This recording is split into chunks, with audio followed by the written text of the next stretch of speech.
Por favor, en el Nuevo Testamento de su Biblia busque la segunda epístola a los Tesalonicenses, el primer capítulo.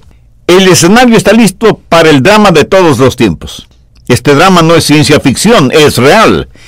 El problema es que en la actualidad tenemos muchos cristianos que están turbados, nerviosos e inquietos porque están viviendo una especie de histeria de los últimos días.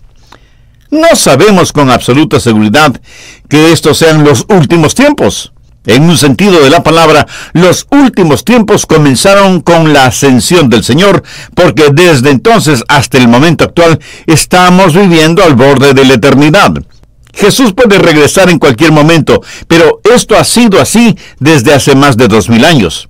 Algunos creyentes me hacen acuerdo de un hombre que se tragó un huevo y tenía temor de moverse o de hacer cualquier cosa para no romper el huevo. Hay cristianos así de nerviosos en cuanto a las cosas de Dios se refiere. Alguien dijo, si puede mantener su cabeza cuando los demás la están perdiendo, eso significa que usted no entiende la situación. Piénselo. Pero eso también podría demostrar que usted está completamente seguro en la palabra de Dios. Segunda Tesalonicenses 1:7. Y a vosotros que sois atribulados, ¿tiene usted tribulaciones? ¿Problemas? Mi amigo, entonces esto es para usted. Y a vosotros que sois atribulados, daros reposo con nosotros cuando se manifieste el Señor Jesús desde el cielo con los ángeles de su poder en llamas de fuego, para dar retribución a los que no conocieron a Dios ni obedecen el Evangelio de nuestro Señor Jesucristo, los cuales sufrirán pena de eterna perdición, excluidos de la presencia del Señor y de la gloria de su poder, cuando venga en aquel día para ser glorificado en sus santos y ser admirado en todos los que creyeron, por cuanto nuestro testimonio ha sido creído entre vosotros. Hablemos de una fe firme en un mundo incierto. Permítame compartir con usted 3 verdades fundamentales. Primera, usted no debe desanimarse. Verso 7. Y a vosotros que sois atribulados, daros reposo con nosotros. Reconozco que estos son días oscuros, pero quiero decirle que no son tan oscuros, son gloriosamente oscuros, porque el momento más oscuro en la noche es el que precede al alba. Verá, nuestra esperanza no está ni en la política, ni en la psicología, ni en la ciencia. Nuestra esperanza está en la segunda venida del Señor Jesucristo. Hoy por hoy el señorío de Cristo es algo velado, ignorado o repudiado, pero un día será revelado. La gente habla de Cristo como del plebeyo de Galilea o del despreciado Nazareno, pero cuando Él regrese será glorificado y admirado como el Rey de Reyes y el Señor de Señores. Mire lo que dice el verso 10. Cuando venga aquel día para ser glorificado en sus santos y ser admirado de todos los que creyeron. ¿Y qué pasará con los que no creyeron? Pues que se llenarán de terror. Los versos 7 y 8 dicen, cuando se manifieste el Señor Jesucristo desde el cielo en llamas de fuego para dar retribución a los que no conocieron a Dios ni obedecieron el Evangelio de nuestro Señor Jesucristo. El último libro del Antiguo Testamento habla de la segunda venida de Cristo. Busque Malaquías 4:2. Mas a vosotros los que teméis mi nombre, nacerá el sol de justicia. Aquí el profeta Malaquías presenta una analogía. Dice que la segunda venida de Cristo será como la salida del sol. Y permítame decirle algo interesante acerca de la salida del sol. Primero, usted no la puede ni atrasarla ni adelantarla. Y segundo, tampoco puede detenerla. Así será el regreso del Señor.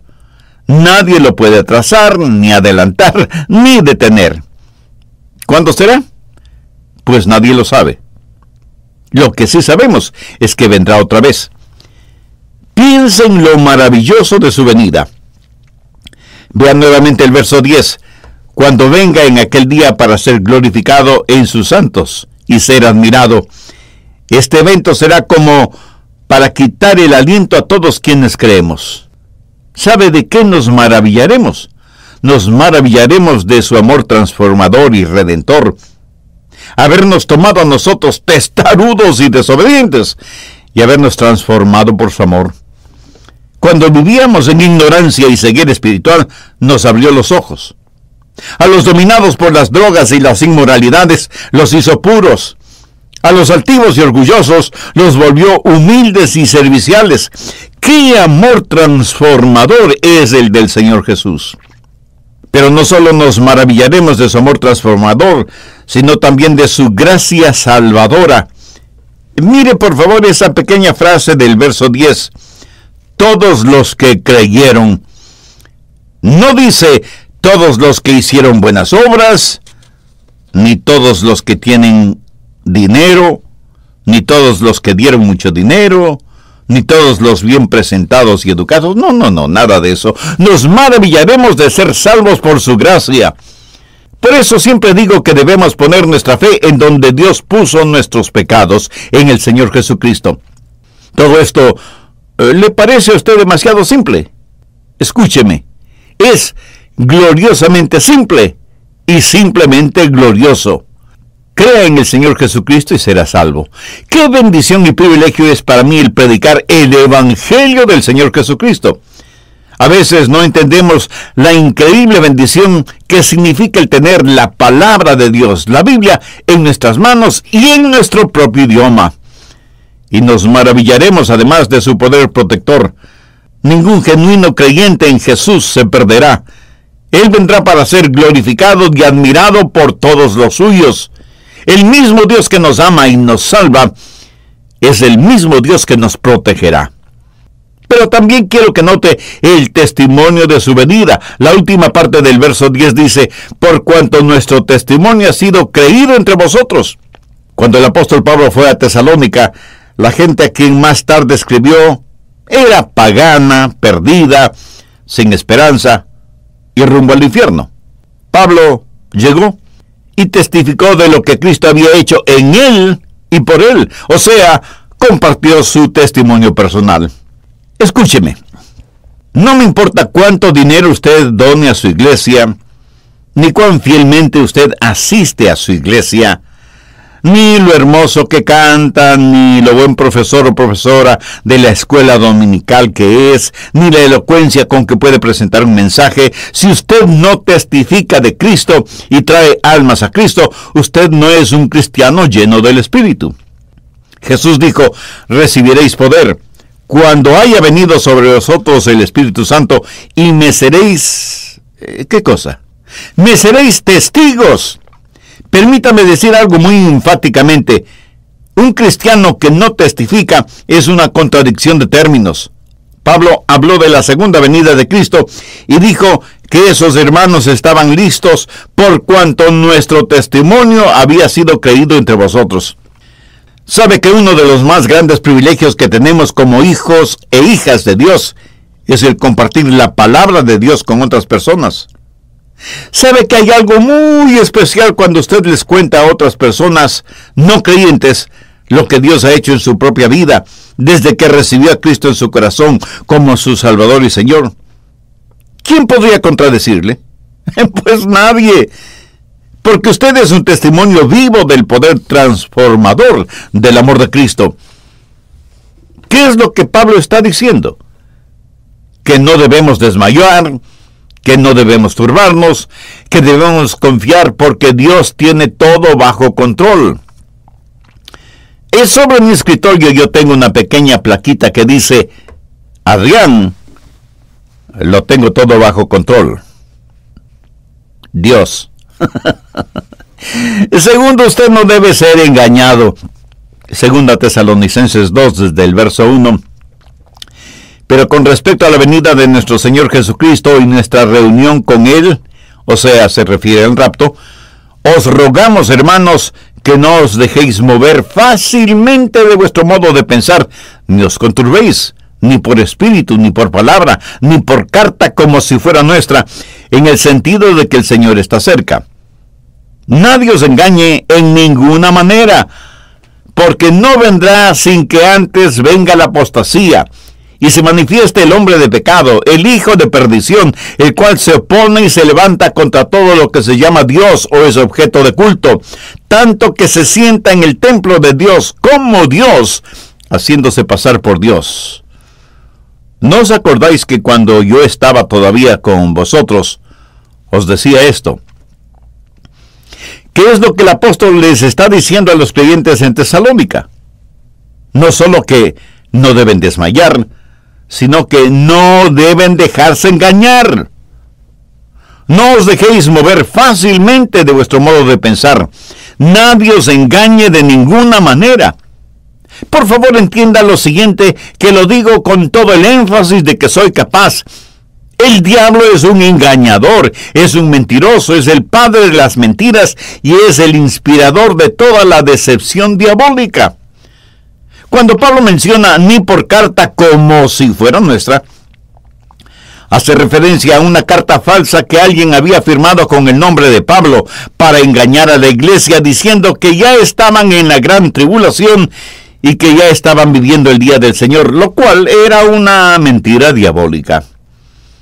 Y aunque el rapto, la tribulación y el día del Señor serán una realidad, esos eventos no habían sucedido todavía. Nadie os engañe de ninguna manera. Así que Pablo está clarificando este asunto.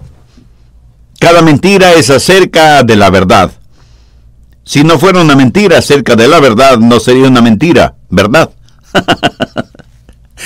El apóstol les explica sobre el anticristo que habrá de venir, quien lanzará un insulto final frente al rostro del Rey de los cielos.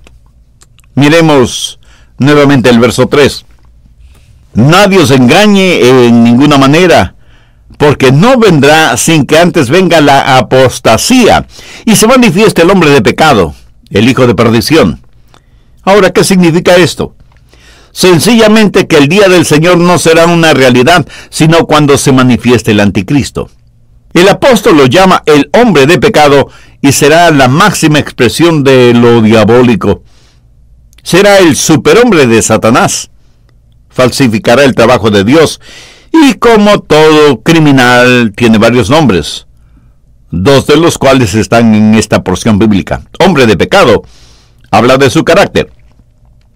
Será el epítome de la maldad y la mismísima personificación del pecado.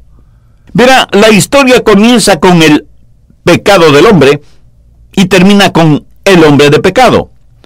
Toda la maldad de este mundo durante todas las épocas estará destilada en este hombre, el hombre de pecado. En otras traducciones de las Escrituras se lo identifica como la encarnación de la maldad, el campeón de todo lo malo, la maldad en forma humana, etc. Pero todas estas descripciones se refieren al mismo personaje, el hombre de pecado. Pero el verso 3 también dice algo al respecto. Lo identifica como el hijo de perdición. La palabra perdición habla del juicio que le espera.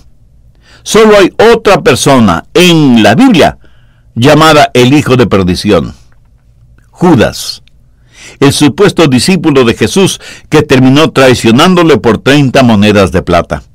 Y en Apocalipsis 13 se identifica al hombre de pecado como la bestia, lo cual identifica su ferocidad, su cruel y feroz naturaleza.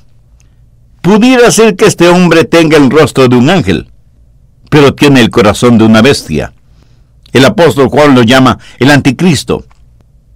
El prefijo anti significa estar en contra. Está en contra de Cristo, pero se presenta como sustituto de Cristo. Será un Cristo totalmente falsificado. Ahora quiero que entiendan lo siguiente. Jesús pudo decir: el que me ha visto a mí, ha visto al Padre. Sabe que el anticristo dirá lo mismo, pero refiriéndose a su padre el diablo. Así como Jesucristo fue Dios encarnado, el anticristo será el diablo encarnado. Y no estará mintiendo cuando diga: el que me ha visto a mí, ha visto a mi padre el diablo. La máxima ambición de Satanás es ser adorado, y cada día se vuelve más osado, más atrevido, sobre todo en la época actual cuando muchos seres humanos se vuelven adoradores del diablo. Y recibirá más adoración cuando en el escenario del mundo aparezca el anticristo. Pablo se refiere al anticristo cuando en 2 Tesalonicenses 2:4 dice, el cual se opone y se levanta contra todo lo que se llama Dios o es objeto de culto, tanto que se sienta en el templo de Dios como Dios, haciéndose pasar por Dios.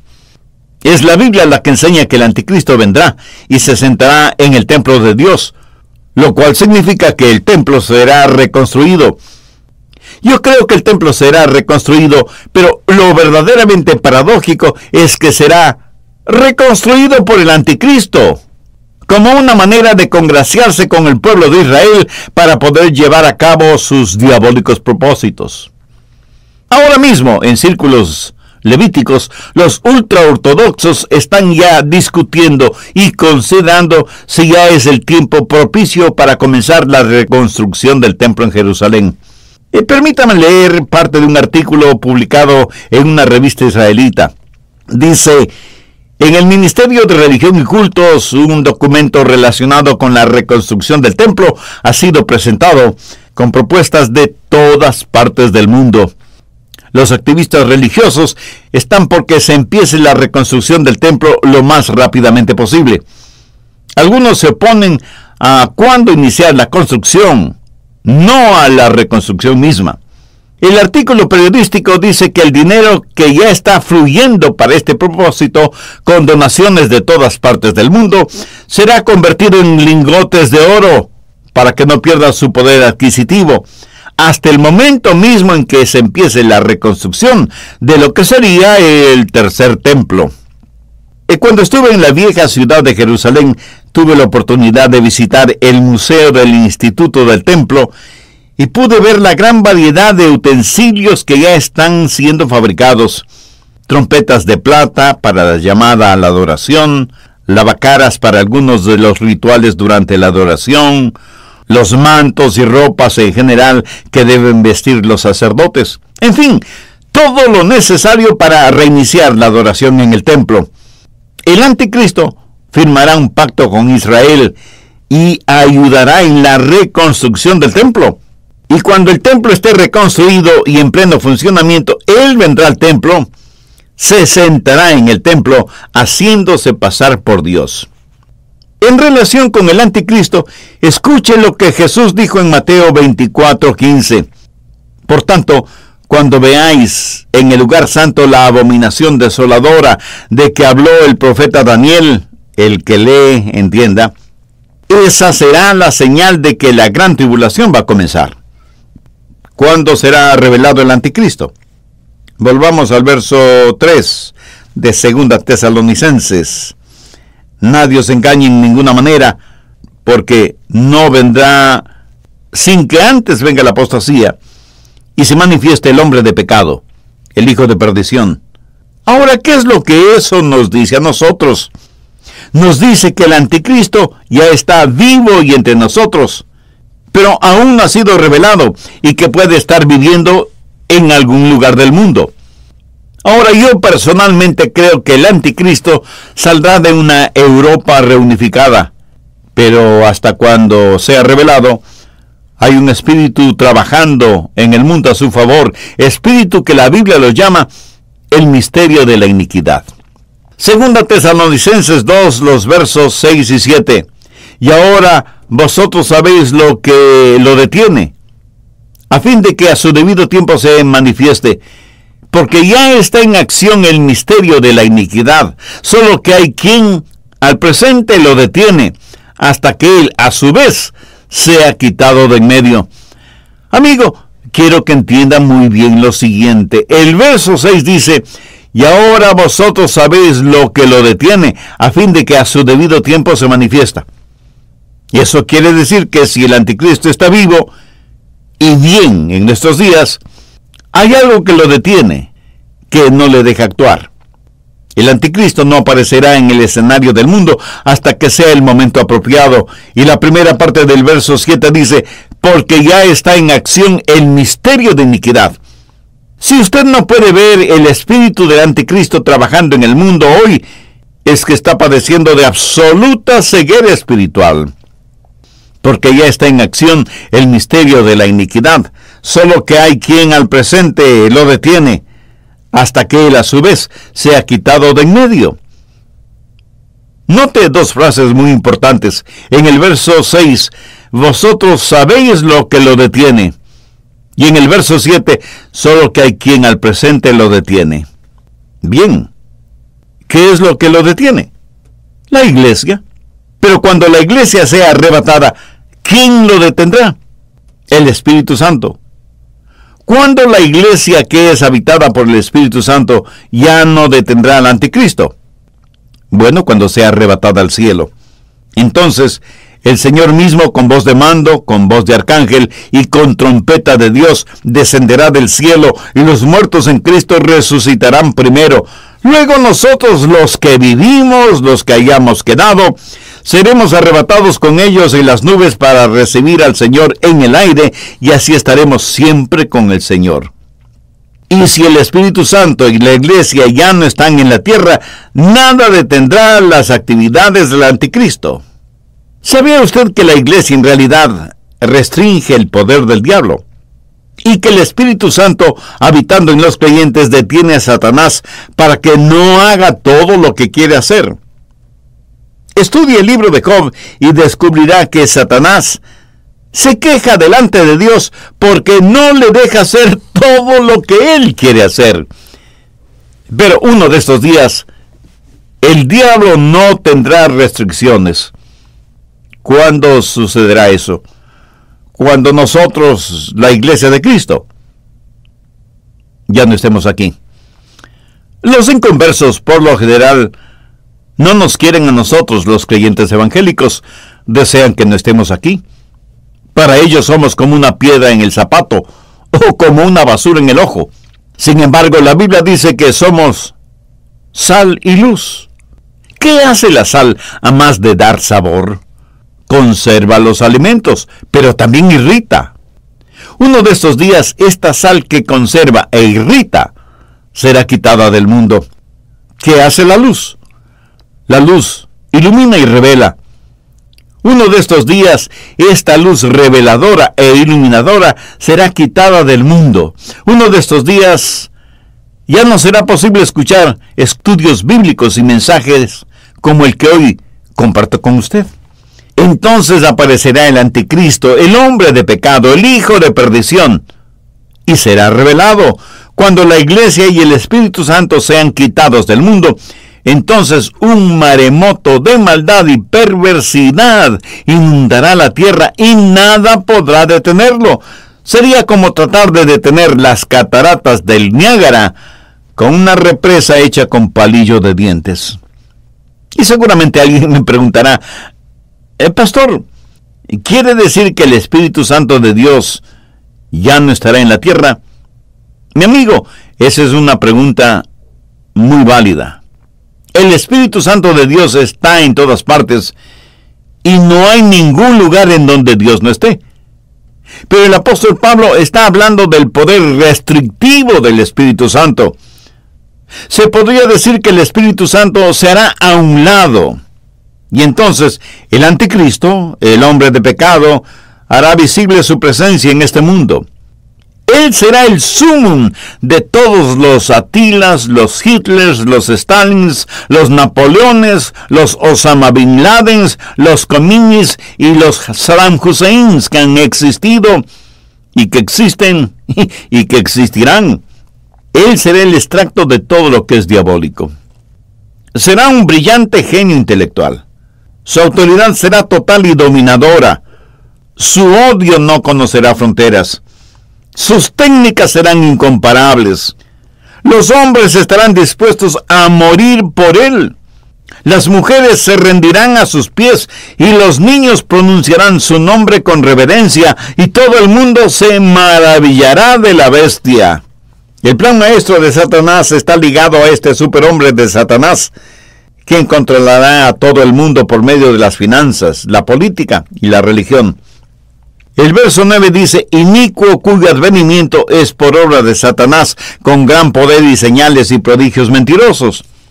Él será capaz de hacer creer que arriba significa abajo, que lo negro es blanco, que lo bueno es malo y que lo malo es bueno, que lo amargo es dulce y viceversa. Por eso Pablo en los versos del 10 al 12 dice: y con todo engaño de iniquidad para los que se pierden, por cuanto no recibieron el amor de la verdad para ser salvos. Por esto Dios envía un poder engañoso, para que crean la mentira, a fin de que sean condenados todos los que no creyeron a la verdad, sino que se complacieron en la injusticia. Amiga, amigo, si usted está pensando hacer una decisión por Cristo después del rapto, se lo puedo asegurar que será demasiado tarde. Es cierto, habrá alguna gente que se salve después del rapto, pero no personas que van cada domingo a sus iglesias y se sientan en cómodas sillas, o que escuchan programas como el presente, y que cuando escuchan el plan de salvación y la invitación para que se arrepientan de sus pecados y reciban perdón por medio de Jesucristo, dicen: no quiero recibir a Jesús como mi Salvador. Con esto, lo que están diciendo es que no creen en la verdad y se complacen en la injusticia. A un hombre o a una mujer a quien se le presenta la verdad de Dios, no la de los hombres, y que piensa en su pecado y que prefiere su pecado a la verdad, Dios le dirá: con tu pecado llevarás el equipaje de tu incredulidad cuando la iglesia sea arrebatada. La Biblia dice que los seres humanos estarán más prontos a creer las mentiras del anticristo que la verdad de Jesús. Parece que algunos piensan de la siguiente manera: voy a esperar hasta el rapto, y si eso sucede y los demás desaparecen, entonces buscaré la salvación. ¿Me permite decirle algo al respecto? No, usted no buscará ninguna salvación, porque creerá más las mentiras del anticristo, y aunque experimente la gran tribulación, finalmente morirá y se irá al infierno. Y si solo escuchar esto le parece duro, imagínese lo que será en la realidad. Pablo les dice a los tesalonicenses que, primero, no deben estar desanimados; segundo, que no deben dejarse engañar; y tercero, que no serán decepcionados. Veamos el verso 8. Y entonces se manifestará aquel inicuo a quien el Señor matará con el espíritu de su boca y destruirá con el resplandor de su venida. Aquí se está hablando de la batalla de Armagedón. Cuando el inicuo, el anticristo, venga, el Señor lo consumirá con el espíritu de su boca. ¿Qué quiere decir el apóstol? Que el mismo Jesús, que con su palabra les dio existencia, asimismo con su palabra los aniquilará. Recuerde que la segunda venida del Señor será en dos etapas. Primero, Él viene secretamente por su iglesia. Y segundo, Él viene soberana y públicamente con su iglesia. Hay un período de 7 años entre la gran tribulación y el regreso del Señor, no solo en el misterio del rapto, sino en la majestad de su revelación. Será entonces cuando el anticristo será destruido, cuando el 777, esto es, el Señor Jesucristo, se encargará personalmente del 666. Esto es el anticristo. Será cuando Jesús, a quien le pusieron una corona de espinas, tendrá una diadema de brillantes. Cuando Jesús, que murió en lugar de los pecadores, vendrá para ejecutar juicio sobre aquellos que rechazaron y se burlaron de su amor. El que vino la primera vez para buscar y salvar lo que se había perdido, vendrá para juzgar. Jesús vino la primera vez en misericordia. La segunda vez vendrá como llama de fuego. La primera vez vino en humildad. La segunda vez vendrá en gloria, con indescriptible poder. Ahora bien, ¿qué significa todo esto para usted, para mí, para todos nosotros? Bueno, por lo menos debe significar 5 cosas. Primero, que hay un factor de intercesión. Segundo, que hay un factor de ganar almas. Tercero, que hay un factor de preparación familiar. Cuarto, que hay un factor de consolación. Y quinto, que hay un factor de esperanza. En otras palabras, debemos ser movidos a compasión por aquellos que aún no son salvos. Debe ser una prioridad el traer almas para que conozcan al Salvador, comenzando con nuestra propia familia, cónyuge, hijos, familiares cercanos y lejanos, amigos, socios, compañeros de trabajo. Y así como nosotros somos consolados en el Señor, debemos ser de consolación para otros, compartiendo con ellos la sólida y firme esperanza que tenemos. Por eso no debemos desmayar, ni debemos ir por ahí con ataques de histeria escatológica. Y sepamos sin envanecernos que somos los únicos que en verdad entendemos lo que está sucediendo en nuestros días y en nuestra época. Algunas personas visitaban una iglesia realmente antigua. Era un hermoso edificio y querían verla por dentro. Encontraron a un hombre haciendo la limpieza exterior y le preguntaron si podían recorrer toda la iglesia. Y el hombre les dijo que no había ningún inconveniente y que la llave de la puerta principal estaba en la cerradura. Ellos trataron y trataron de que la llave abriera la puerta y por más que lo intentaron, no lograron hacer funcionar la llave.